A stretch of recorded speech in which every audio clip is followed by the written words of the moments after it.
Assalamualaikum, welcome back to my channel. Mama gimana kabarnya nih? Semoga selalu dalam keadaan sehat walafiat ya, amin. Di awal video kali ini, ini mohon maaf kalau dapurnya berantakan ya Mak. Karena kalau udah nyuci, malam-malam itu kadang saya udah terlalu capek gitu, udah pengen rebahan aja bawaannya. Jadi kadang piring-piring yang udah bersih di cucian piring itu baru dimasukin dan diberesin semuanya keesokan paginya. Jadi ya seperti ini kondisinya. Biasanya memang selalu berantakan kalau pagi-pagi. Jarang banget kalau misalnya pagi-pagi tuh udah rapi gitu semuanya ya, tapi semuanya tergantung ya. Kalau misalnya saya lagi nggak capek, pagi-pagi itu juga udah bersih semua. By the way, di kompor juga saya udah mulai masak ya Mak. Ini lagi proses mematangkan aja. Saya bikin ayam saus tiram aja lah ya untuk bekal makan siang suami dan anak saya di sekolah. Jadi ya ala kadarnya aja, pakai masakan sederhana supaya cepat tapi tetap bisa memenuhi gizi keluarga. Tapi ya untuk sayur, jadi kalau sekarang makannya itu makan sayurnya di rumah aja, takut misalnya basi atau kelamaan gitu kurang fresh, jadi enaknya dimakan pada saat malam hari aja. Tapi kalau lagi nggak ribet, biasanya sayur suka dibawa tapi tidak disatukan dengan nasi gitu ya Mak, jadi terpisah. Tapi ya dengan resiko, berarti nanti cucian piringnya tambah banyak karena nambah untuk wadah sayur. Sendok-sendok, spatula-spatula juga ini belum saya bereskan karena semuanya numpuk jadi satu. Dan ini juga nyampur sama alat masak saya di warung, jadi ini belum dipisah-pisah. Nanti ini sekarang saya mau pisahin dulu yang taruh di dapur dan taruh di depan. Memang makan waktu untuk ngeberesin pas pagi-pagi kayak gini, tapi ya saya lebih pilih badan saya aja ya Mak. Kalau badannya itu enak, besokannya itu ngerjain apapun juga enak.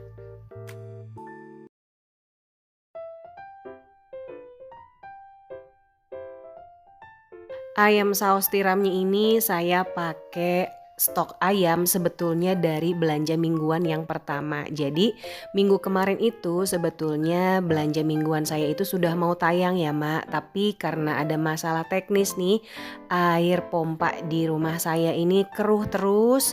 Dan akhirnya manggil tukang pompa untuk ngebenerin dan lain sebagainya. Dan ya terganggu juga nih syuting dan editan saya ya. Mestinya minggu kemarin itu sudah ada yang tayang lagi. Tapi ya qadarullah jadi nggak bisa. Dan sekarang alhamdulillah air juga sudah bening. Ini pertama kalinya saya ngerasain air pompa sebening air PDAM. Jadi memang kemarin itu ada masalah karena ngurasnya itu katanya nggak benar sama tukang sebelumnya. Jadi sama bapak yang sekarang itu dibenerin semuanya, airnya pun jadi jernih dan tidak bau lagi.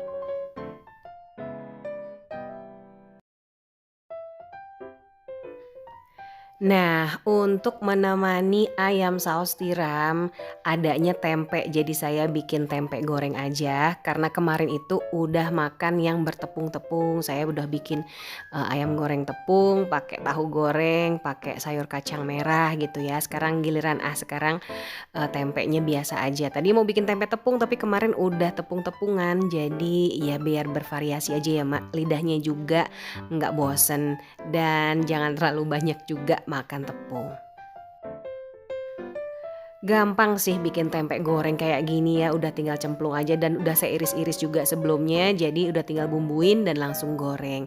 Cuma pakai ketumbar bubuk aja, terus pakein garam dan kaldu bubuk, direndam sebentar. Kalau mau cepat masaknya, garamnya sama kaldu bubuknya dibanyakin, tapi kalau mau ngerendamnya agak lama, misalnya mau ngerendamnya masih pagi, mau untuk digoreng siang, berarti garamnya pakainya sedikit aja sama kaldu bubuknya. Kalau Mama masak apa hari ini? Mau masak atau beli? Share aja di komen ya Mak, supaya saya juga ada variasi menu yang baru. Semuanya udah matang, udah tinggal di packing-packing ke wadah bekalnya. Kalau saya dulu zaman anak saya TK masih rutin dan masih telaten deh tuh ngebikin-bikinin ngebentuk-bentuk kayak bento-bento gitu ya. Tapi kalau sekarang aduh makasih deh ya.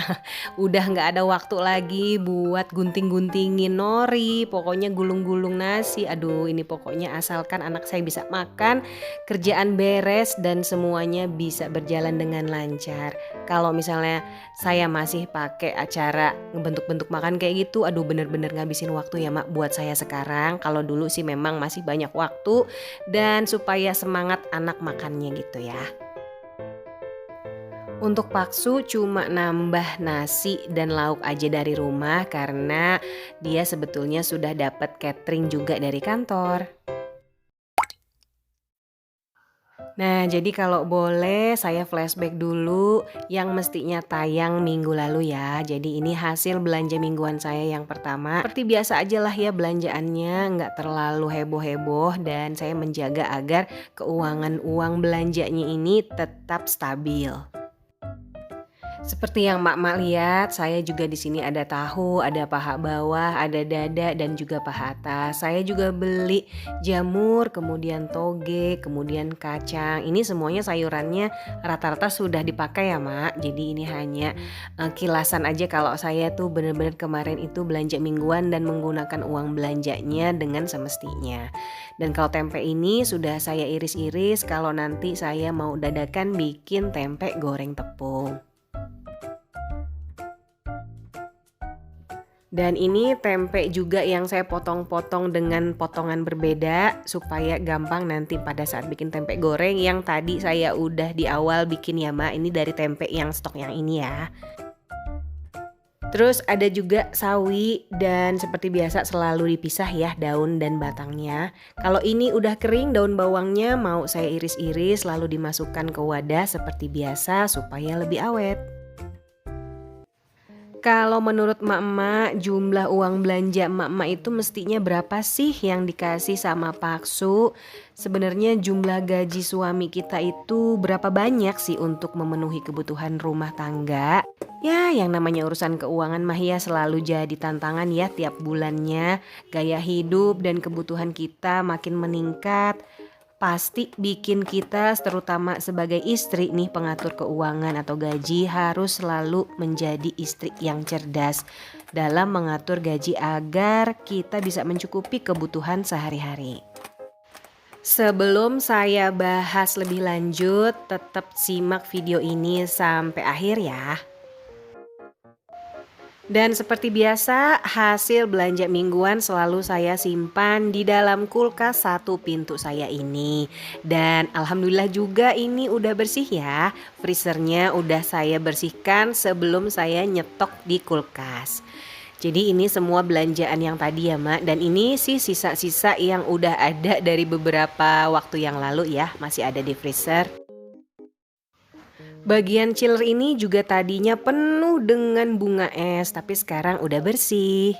Kalau ini udah biasa ya mak, selalu saya simpan nih. Tadi ada lenca nih, lenca sisa yang kemarin ya. Ada bumbu juga masih ada. Yakult juga masih banyak.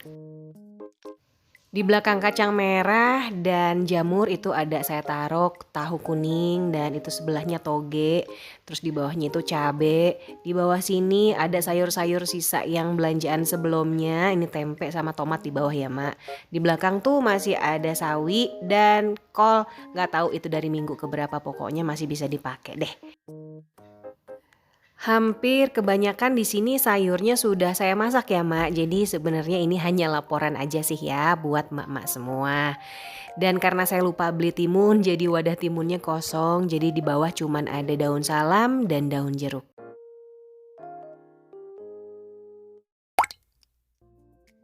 Nah sambil saya nulis pengeluaran bulan Februari ini yuk simak saya punya pembahasan yang emak-emak udah tunggu ya.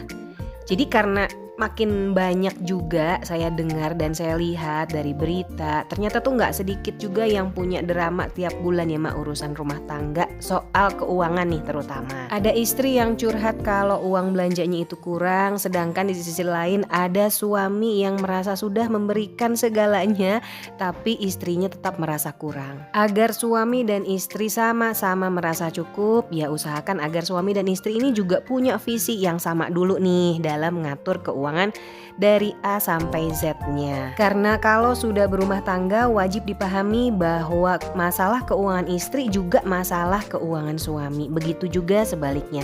Misalnya suami punya utang, maka istri nanti yang pasti akan ditagih juga. Nah, kalau istri salah ambil keputusan keuangan, maka suami juga akan menanggung kesalahan yang dilakukan oleh istri. Jangan sampai ada masalah keuangan yang disembunyikan yang bisa meledak di waktu yang tidak tepat karena tidak adanya keterbukaan. Oleh karena itu, suami dan istri harus bisa saling menjaga satu sama lain. Dan sebetulnya tidak ada aturan ya mak, berapa banyak dan berapa sih seharusnya yang harus diterima oleh istri dari suami, karena kebutuhan dan gaji orang berbeda-beda. Tapi kalau untuk pegangan aja biasanya yang banyak dipakai adalah 20, 30, 50. 20% untuk dana darurat, 30% untuk cicilan, dan 50% untuk kebutuhan sehari-hari. Dan ini hanya catatan aja kalau misalnya mau kita pakai untuk pegangan, karena belum tentu cocok dengan kebutuhan kita yang kondisinya berbeda-beda. Dan seperti yang emak lihat, pengeluaran Oktober sampai bulan Januari lah ya, kalau Februari ini masih berjalan.